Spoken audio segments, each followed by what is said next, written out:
अखंड भारत की परिकल्पना क्या है? भारत के राष्ट्रगान में पंजाब, सिंध, गुजरात, मराठा है। 1.97 बिलियन ईयर्स का स्पेस में अखंडता है। अखंड भारत मान्यवर सपना नहीं संकल्प है। दोस्तों, क्या आप जानते हैं हम जिस भारत में रहते हैं वह असल में ऐसा नहीं था। आज का यह भारत उस भारत के सामने काफी छोटा है।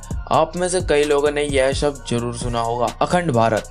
जी हाँ, अखंड भारत, जिसे कुछ लोग आर्यवर्त के नाम से भी जानते हैं, लेकिन इसे अखंड बोलना पड़ता है क्योंकि सब कुछ खंड खंड हो चला है। लेकिन ऐसा भी क्या हुआ बीते इतिहास में जो भारत के टुकड़े टुकड़े होते चले गए? आखिर क्या था हमारे अखंड भारत का सच? अखंड भारत से कौन से देश कब अलग हुए और किस वजह से विशाल अखंड भारत एक छोटा सा भारत बनकर रह गया? और क्या पुनः अखंड भारत का निर्माण संभव है? जानेंगे अखंड भारत का संपूर्ण इतिहास आज की इस वीडियो में। वीडियो बहुत ही हेल्पफुल होने वाली है, तो वीडियो के लास्ट तक जरूर बने रहे। साथ ही वीडियो को लाइक करके चैनल को सब्सक्राइब करना बिल्कुल ना भूले। दोस्तों, अखंड भारत यानी कि आर्यवर्त देखने में इस तरह का हुआ करता था, मगर समय के थपेड़ों ने भारत के कई टुकड़े कर दिए और यह आज कुछ इस तरह का दिखाई देता है। लेकिन आज भी दुनिया के 10 बड़े देशों में भारत का नाम शुमार है। अब आप समझ ही गए होंगे कि अगर आज हमारा भारत खंडित नहीं हुआ होता तो भारत कितना बड़ा होता। दोस्तों, भारत सहित अलग हुए 15 देशों में हिंदू राजाओं का शासन हुआ करता था,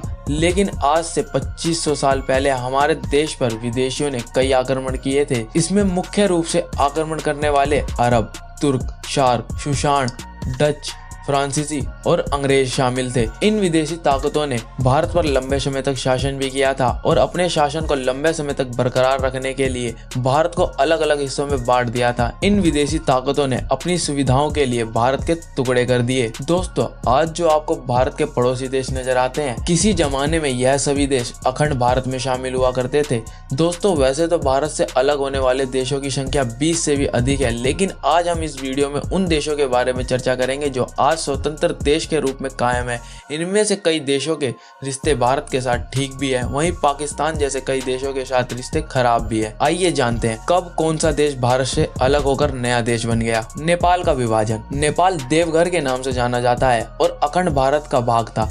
माता सीता का जन्म मिथिला नेपाल में हुआ था। भगवान बुद्ध का जन्म नेपाल की लुम्बिनी में हुआ था। यहाँ पर 1560 वर्ष पूर्व हिंदू आर्य लोगों का शासन रहा था और 4वीं शताब्दी में एक गुप्त वंश एक स्टेट बन गया। फिर 7वीं शताब्दी में इस पर तिब्बत का शासन कायम हो गया और 11वीं शताब्दी में नेपाल में ठाकुर वंश और फिर मौल वंश आया। इसके बाद राजाओं का वंश आया। जब भारत में स्वतंत्रता संग्राम चल रहा था, तब अंग्रेजों ने 1904 में सिंधौली नामक स्थान पर राजाओं ने नेताओं से संधि कर ली और नेपाल को आजाद देश घोषित कर दिया। अफगानिस्तान का निर्माण कंधार और कम्बोज के कुछ हिस्सों को मिलाने से हुआ था। इस पूरे प्रदेश में जहां पहले हिंदू शाही और फ्रांसीसी राजवंश का शासन हुआ, लेकिन बाद में यहां बौद्ध धर्म का प्रचार और यहां के राजा भी बौद्ध धर्म को मानने लगे। सिकंदर के आक्रमण के समय यहां फ्रांसीसी और यूनानियों का शासन हुआ करता था। फिर 7वीं सदी के बाद यहां अरब और तुर्क के मुसलमानों ने आक्रमण करना शुरू कर दिया। बाद में यह दिल्ली के मुस्लिम शासकों के कब्जे में रहा